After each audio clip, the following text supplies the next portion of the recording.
அனைவருக்கும் வணக்கம். இந்த பதிவில் நம்ம என்ன பண்ண போகிறோம் அப்படின்னா, root user versus normal user. சரிங்களா? இப்போ விண்டோஸ் எடுத்துக்கிட்டிங்கன்னா அட்மின் யூசர், நார்மல் யூசர் அப்படின்னு சொல்லுவாங்க. லினக்ஸில் வந்து பார்த்திங்கன்னா ரூட் யூசர், லிமிட்டட் யூசர்னு சொல்லலாம், இல்லை நார்மல் யூசர்னு சொல்லலாம், எப்படி வேணாலும் சொல்லலாம். சரிங்களா?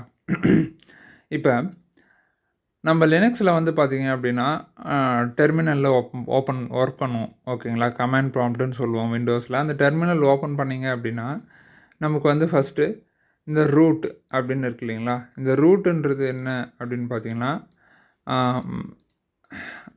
அதாவது யூசர் நேம், நம்ம எந்த யூசரில் இருக்கோம் அப்படின்றது. அப்புறம் இந்த கிளாஸி ஐடி அகாடமின்னு இருக்கு இல்லைங்களா? இது என்னன்னு பார்த்தீங்கன்னா, அந்த கம்ப்யூட்டர் நேம், ஹோஸ்ட் நேம்னு சொல்லுவாங்க.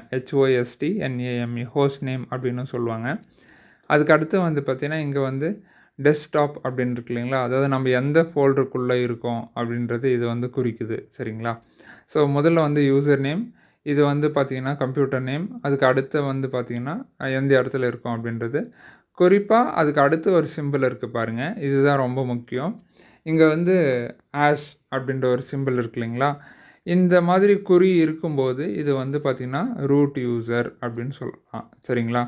ரூட் யூசர்னால் விண்டோஸில் வந்து அட்மின் யூசர் அப்படின்னு சொல்லுவாங்க இல்லைங்களா? இவருக்கு வந்து அதாவது ஒரு கணினியில் வந்து இயங்கிறதுக்கான பர்மிஷன்ஸ் அதிகம். சரிங்களா? இவருக்கான உரிமைகள் இங்கே வந்து அதிகம். சரிங்களா? ஸோ அதுக்கு அடுத்து தான் வந்து பார்த்திங்க அப்படின்னா நம்ம வந்து இங்கே பாருங்கள், இங்கே ஒய் அப்படின்னு இருக்கு இல்லைங்களா? இந்த ஒய் வந்து பார்த்திங்கன்னா இதில் நம்ம க்ரியேட் பண்ணப்பட்ட உருவாக்கப்பட்ட இன்னொரு யூசர். சரிங்களா? அதுக்கு அடுத்து இங்கேயும் கிளாஸி ஐடி அகாடமின்னு இருக்குது. இது வந்து பார்த்திங்கன்னா இந்த கணினியினுடைய பெயர். சரிங்களா? அதுக்கு அடுத்து இங்கேயும் எங்கே இருக்குன்னா டெஸ்க்டாப்பில் தான் இருக்கும். இங்கே பாருங்கள், ஒரு டாலர் மாதிரி ஒரு சிம்பிள் இருக்குது. சரிங்களா? இந்த டாலர் மாதிரி ஒரு சிம்பிள் இருக்குது அப்படின்னும் போது இது வந்து பார்த்திங்கன்னா லிமிட்டட் யூசர் அப்படின்னு சொல்லுவாங்க. சரிங்களா? இதில் வந்து என்ன பண்ண முடியாது அப்படின்னா, ஒரு மென்பொருளை பதிவிறக்கம் இன்ஸ்டால் பண்ணுறதோ, அன்இன்ஸ்டால் பண்ணுறதோ, இல்லை வந்து பார்த்திங்கன்னா ஒரு பாதுகாப்பு சம்மந்தமான ஒரு விஷயங்களை மாற்றுறதோ அதெல்லாம் முடியாது. சரிங்களா? சின்ன சின்ன விஷயங்கள் பண்ணிக்கலாம். ஒரு ஃபோல்டரை உருவாக்கலாம், ஃபைலை உருவாக்கலாம், அது எடிட் பண்ணலாம், டெலீட் பண்ணலாம். அது கூட வந்து பார்த்திங்கன்னா ஒரு குறிப்பிட்ட ஃபோல்டருக்குள்ளே தான் பண்ண முடியும். சரிங்களா?